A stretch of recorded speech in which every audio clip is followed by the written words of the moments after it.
Overthinking is not a thinking problem, it's a hiding problem. When you are being thorough, when you are really thinking it through and you are smart, then chances are that you are hiding. And in this video, we are going to look at exactly what is happening in your brain while you are doing this, avoiding action, and what you can do about it to get out of it in 2 steps. If you are new here, I am Bawa. I've been teaching the Art of Living series of workshops for the past 35 years, and I teach people exactly like you to up spiral their lives through the secrets of sleep, meditation, ancient Indian wisdom, and holistic success.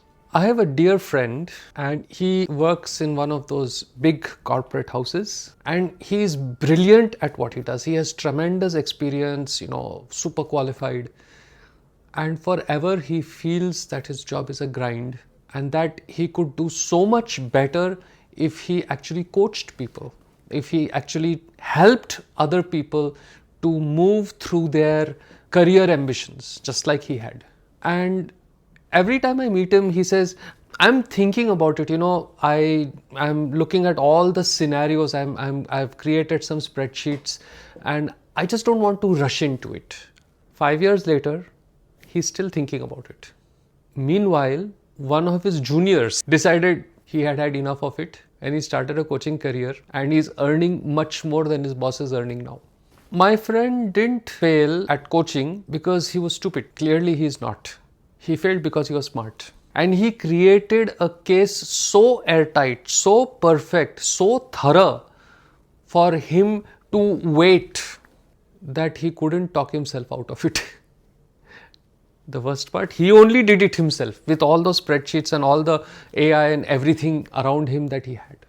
Meanwhile, his colleague, 5 times his junior, also decided that he had had enough of this corporate grind and that he really wanted to teach and make a difference, and he took up coaching, and within a year or 2 he was earning like 5-6 times more than my friend was.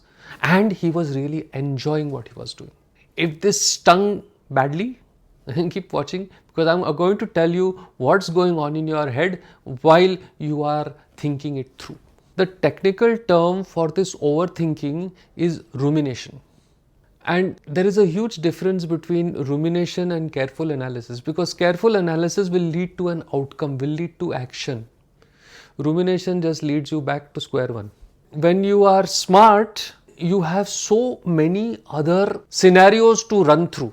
And as you keep doing this, what happens is very similar to what happens to AI when it hallucinates. You ask ChatGPT some question and it gives you a beautiful answer, perfectly structured, worth absolutely nothing. This is exactly what your brain is doing while it is ruminating. It gives you all these lovely scenarios and basically stops you from moving in the guise of thoroughness. And the smarter you are, the better the disguise, the better the costume. There's this lady called Sheena Iyengar, and she ran an interesting experiment. She took 6 bottles of jam and put it in a small supermarket store, and many people stopped by, looked at the jams, and quite a few bought them. The next day, she took 24 bottles of jam. Now you would expect that when 6 bottles are there, people buy, 24 bottles more people will buy. No, it didn't happen like that. When there were 24 bottles, people checked out. Many more people came to see, but very few bought.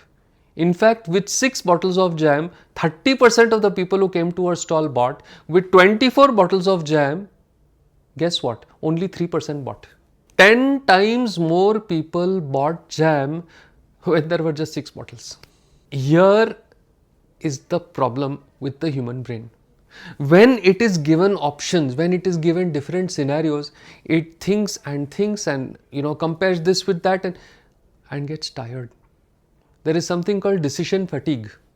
Making a decision for your brain is very similar to a rep in the gym as you are working out. And you know that you can do only so many reps even if you have like huge biceps. So the more times you need to think about something to do or not do, your brain is getting more and more tired. And so when you are really exhausted because of all the choices in front of you, what happens is either you make no decision at all or you make a decision that completely sucks. That is really bad. And in the information age that we live in today, your brain really has such a plethora of things around it to educate it. And if you are smart, you want to be educated. You want to know everything. You want to be clear. You want to have that clarity of absolutely nailing what you started. And in that wanting that perfection, that clarity of the plan, you get stuck in the plan. It is something I call analysis paralysis. You are completely paralyzed by your own brain because you are smart. People with 1/10 your intelligence are making 100 times the money because they are too stupid to doubt themselves. You sit and doubt, you sit and think, you sit and analyze, and you go nowhere. So rumination doesn't help you solve your problems. It makes you worse at thinking about solutions, because with each pass, with each time you go over that scenario, your brain becomes heavier and heavier. It's like lifting more and more without any rest. And after a point, you just get stuck and you do nothing. And here is something that is even more dangerous. You know, when your brain is in this rumination mode, if a negative thought comes in, that's it. It is magnified. Even more scenarios are created. Even more negativity comes in. And the research shows that a person who does this rumination, when hit by a negative thought, gets completely bogged down. It's like the system completely crashes. And so a lot of people simply give up on their plans because they become too scared. And that's exactly what my friend told me later. He said, when I heard about my colleague who started his own coaching business and is now thriving, I realized I was not being thorough. I was hiding and I was scared. It was fear. Are you ruminating because you are scared of taking the action? Is that it? And if that's it, then there is a very simple solution. The way to stop thought is to act. You want to change your job. What can you do in the next 2 minutes that would help you do this? Just go over your resume, maybe update your LinkedIn profile, maybe make 1 or 2 phone calls. I am not asking you to do a lot. I am just saying, what can you do in the next 2 minutes right now that will move the needle towards getting to where you want to be? You see, the brain gets into this thing of thinking and thinking and thinking and thinking and thinking, and you get stuck there. But if you get into action, then the thinking stops. And that's what's required. That's the first solution. You want to become fit. You make all those diet plans. You have interviewed 20 trainers. You have gone and looked at 30 gyms. You have seen what kind of memberships there are, etc., etc., etc. You have done all that, but you have not lifted any weight. You have not exercised at all. From where you are going to get fit? What can you do in the next 5 minutes that can move you towards the goal of fitness? Maybe you can do 5 push-ups. Maybe you can take a 10-minute walk. Well, you can't take a 10-minute walk in 5 minutes, but you get the idea, right? What can you do right now to break the thought? Action breaks thought. This is your mantra. Action breaks thought. What action can you take so that you can start moving on what you want to get done? Now, how does it look on the other side of the fence? Jeff Bezos, one of the richest people in the world, and we all make him very rich because we keep buying things from Amazon. He operates on what he calls the 70% rule. When I have 70% of the information, I will take action. And this is the second thing you can do. Set a deadline for your decision. I am going to start my coaching business. All right. When? And the deadline has to be really, really short. Next 2 days. You have to decide in the next 2 days, what are you going to coach on? Who are you going to coach? Who your audience is going to be? In the next 2 days. Remember decision fatigue? When you need to go through a lot of data and take decisions, you get tired. Your brain is physically exhausted, right? So you end up taking no decision, or you end up taking a decision that sucks. So cut the reps. In 2 days, I have to decide.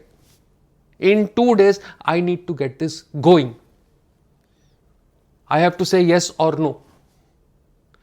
When you give yourself the decision deadline, again the overthinking loop is cut and you get propelled into action. So overthinking and rumination is something that is inhibiting you, that is holding you back. And the 2 ways out are: number 1, do something for 2-3 minutes that can move the needle towards where you want to be.